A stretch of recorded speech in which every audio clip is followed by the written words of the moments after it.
Umaga po sa inyo. Good morning, Alvin. Ako, may magagalit na naman sa iyo niyan. Hindi, Good hayaan morning, mo na. Alvin. O, hayaan Sa mo na. lahat po. Wala naman siya magawa. Akong magdideklara eh. Para lang. Nakalimutan ko. Kaya pala ako nag-alarm dahil sa program mo. Oo nga eh, 6:51. Hindi, okay lang. Naintindihan naman namin. Anyway, speaking of pagtitipid, ito na-curious yung mga babae natin. Yung Malacanang daw ba nagtitipid din? Kasi yung mga ibang ahensya ng gobyerno, pinatitipid. Ang DOE nga, 4-day work week na lang daw sila para lang makatipid sa kuryente. Ang Malacanang ba kami. nagtitipid kayo? 4-day work week kami. Oh, 4-day work week. Di ba nung nakaraan dalawang Friday wala akong press briefing. Wala nang tao sa office namin, sa building namin. Pero since today, every Friday, kami lang, yung grupo lang namin ang papasok, siguro mga 5 Oh. for the press briefing. So hindi, ibig sabihin, hindi exempted ang Malacanang. Hindi. 4-day work week kami. Pero work kami ha. Kami PCO. Work, ano kami, sa memo namin is, Friday namin is, hindi kami no work. Kami yung work from home. Oo. Yun sa amin, sa PCO. Ibig sabihin, So, nagtatrabaho pa rin, kahit nasa bahay. Oh. Nasa bahay kami. Kasi kami sa PCO is, di ba, more on the news kami. More on the media kami. Oh. So, ang nangyayari niyan, trabaho pa rin kami. Bigay pa rin kami ng news. Apo. Pero ako, personally, since ngayon, starting ngayon, may briefing kami kung may kinakailangan. So, may naka-schedule ako today. Oo. Hindi, ang point ng tanong is, pati ba ang presidente kasali din sa pagtitipid? Lahat dapat para lumaki yes yung naman. conservation natin. Oo, pero ang Pangulo, may mga events. So, nasa labas siya. May gagawin siya events. Oo. So, hindi makailangan na nasa Malacanang siya. Pero syempre, pag may mga private meetings sa Pangulo at kailangan, hindi pwedeng hindi siya papasok. Pangulo siya. Hindi siya pwede lagi bakasyon. Apo. Hindi nga nakakapagbakasyon eh. So, yung 4-day work week, sa amin, na kaya namin na mag-work from home. Pero ang Pangulo, anytime yan, talagang magtatrabaho yan. Okay, sige. Doon tayo sa pagsuspindi ng excise tax. May binigay na palang petsa yung taga-Department of Finance. Ano ba sabi? April 13 para ba? Tama ba? Confirm ba yun, Yusek? Na gagawa. Kasi merong sa ngayon, alam naman natin na sila ay nagpo-formulate na. Kasi nga, sabi nga ng Pangulo, di ba, pa iba-iba kasi ang presyo ng gasolina at kinakailangang pag-aralan. Talaga, ano yung dapat? Hindi sa pag-aaralan kung kailan i-implement. Hindi ganun yon. Pag-aaralan ng DBCC, magre-recommenda sa Pangulo, syempre pagbimitingan yan, bago magbigay ng final na order. So, meron kasing 15 days na grace period pa. Yung publication. Yes, and maliban dyan, meron kasi sa batas na nakalagay na bago mag-suspend, dapat one month yung presyo ng petrolyo $80. na 80 pataas. Oo, $80 pataas. Oo. So paano, based on your assessment, makakailan pa mararamdaman? Kasi isa ito sa benepisyo na mararanasan ng mga middle class. Kasi may mga sasakyan, magbebenepisyo dyan. Yes. Ay, ito pa pala, Elvin. Gusto ko ito mapaliwanag. Hindi kasi pagkapirma ngayon, halimbawa ngayon pinirmahan, o maliban sa 15-day grace period, magbibigay na agad ng order. Ito yung gusto sabihin din ng Pangulo. Yung aatasan or yung magiging subject no suspension or no reduction ng excise tax ay yung paparating, hindi yung luma kasi nabayaran na yan eh. Yung paparating na bago, hindi yung inventory. Kuha mo, Elvin? Yeah. Nag-gets ko. Kaya diba? lalong madidelay. Yung mga supply nila sa inventaryo nila ngayon, bayad na yan eh. Bayad na yun, excise tax nun eh. Yung papasok lang na i-import nila, yun yung mababawasan ng excise tax or masuspend yung excise tax. So what is your baka point? kasi isipin ng tao, magkakaroon tayo ng misconception dito. Baka isipin ng tao, pagkapirma, dapat nandyan na yung pagbawas ng excise tax. Hindi po. Kasi yung nakarating na, yung dati pang inventory, bayad ng excise tax yan eh. So yung darating na lang na parating, yung bago nila magpaparating, yun ang pwede maging subject doon sa bagong emergency powers. And we don't even have a decision yet kung buo ba ang sususpindihin o porsyento lang.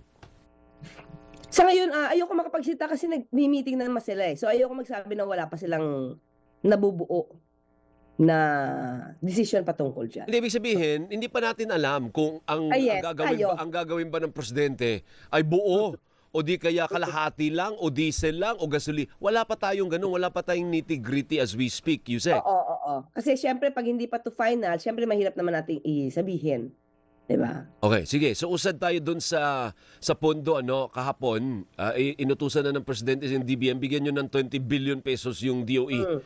Iyan ba idaragdagan pa o tama na yan? Pagkasyahin na nila yung 20 billion? Hindi. Ayoko magsalita. Pero alam ko hindi. Meron pa. So, hindi ako pwede magsalita ng detalye. Pero ako, nakakausap natin yung DBM na meron naman kasing pondo dito. Kaya sa ngayon, hindi pa na pag-uusapan kung uutang o hindi. Ang uli namin pag-uusap ni Secretary Frederick Go, hindi pa na pag-uusapan kung uutang kasi may pondo tayo na maaari pang magamit. Pero ang sure doon, hindi titigil sa 20 billion. There's going to be an additional, may susunod pa na tranche. Yes. Meron pa yan. At sinabi rin naman pati yung pag-ayuda, may susunod pa. According din to, napagdesisyonan din, according to Secretary Rex Gatchalian, na ayon din sa Office of the Executive Secretary, E.S. Ralph Recto, ay meron pa pong susunod na mga ayuda. Okay. So masusundan din tayo. Tama 'yon kasi ang susunod kong tanong tungkol sa ayuda, marami kasing nagsasabi, maliit naman. Although syempre pera is pera, 5,000 is 5,000 kahit umikot ka sa buong Metro Manila, wala kang mapupulot na 5,000, ano po? So masusundan pa yung 5,000. Masusundan pa 'yan. Ito lang sa atin marami nga, sabi nga nila, bakit naman yung middle income, yung middle class, parang wala. 'Di ba? Kasi ang bibigyan talaga natin ngayon yung natumbok masyado no epekto ng krisis sa Middle East. Ito na sa transport sector. Ang gusto kasi ng Pangulo Alvin is pantay-pantay. And balanse. And the word is balanse. Balansehin lahat ang tulong. Kaya ang inuna yung transport sector. Kung iisipin mo yung ibang ekonomista, sabihin nila, dapat din na mabigyan natin ng tulong ang ating mga kababayan pero hindi dapat laging nakadepende sa gobyerno. Pero kasi ito yung pinaka mabilis na maaaring itulong ng gobyerno para maibsan, kasi that's the purpose, maibsan yung impact ng krisis sa Middle East. Hindi ito pang what do you mean, permanent. Ito ay tulong, that's why ayuda. So tayo lahat sana, kahit na kasi 5,000 is 5,000, malaking bagay yan. Sa akin, pag binigay sa akin tulong yan, laki-laking bagay yan. Pero ibig sabihin lahat tayo magtulungan. Kung kinakailangan magtipid tayo. Kasi ang binibigay po niyan is para yung makatulong sa inyong hanapbuhay kaya sa transport sector di ba? Relief. Panduktong yan yes, panduktong. So kung ano man sana yung binibigay sa inyo na ayuda, I mean, pagkasyahin natin, lahat tayo magtulong-tulong, ibinibigay po sa inyo yan pangdagdag na maibsan yung hirap natin. So, sana ma-appreciate natin lahat kung ano man ang ginagawa ng gobyerno. Tayong lahat, kasi po hindi po talaga natutulog ang gobyerno natin sa pagtulong sa bawat sektor. Alvin, hindi lang tayo nakatutok sa transport sector nakatutok din tayo sa OFWs, nakatutok din tayo sa DA, sa mga pagkain, nakatutok din tayo sa basic commodities. So lahat ito dapat mabigyan ng ayuda ng Pangulo in a way, 'di ba? Masuportahan tong lahat ng sektor na ito. So yun lang po yun. Okay. Ngayon may survey about the trust kay Pangulong Bongbong Marcos Jr. Parang hindi kataasan yung trust rating, Yusek. Ano bang paliwanag nyo dito versus kay Vice President Sara Duterte? Hindi. Ano yung tanong mo doon? Bakit? Bakit ganun? Ano, ginagawa naman ng lahat. Meron ba kayong paliwanag? Bakit ganyan pa rin yung reaksyon ng tao na hindi ganun kataasan yung trust rating? Alvin, ang daming fake news peddlers. Hindi natin alam kung naaapektuhan ba yung mga tao na naging respondents dyan sa survey na yan, na mga fake news peddlers. Kasi, ano lang, at random lang naman ang pili dyan eh. So, ang tanong natin, itong mga taong ito, di ba? Alam ba nila yung nangyayari sa ground? Naramdaman ba nila yung tulong? Sila ba yung na benepisyuhan? O sila yung hindi naman naging parte ng benepisyo ng Pangulo? Kaya sabihin nila, hindi nila nararamdaman.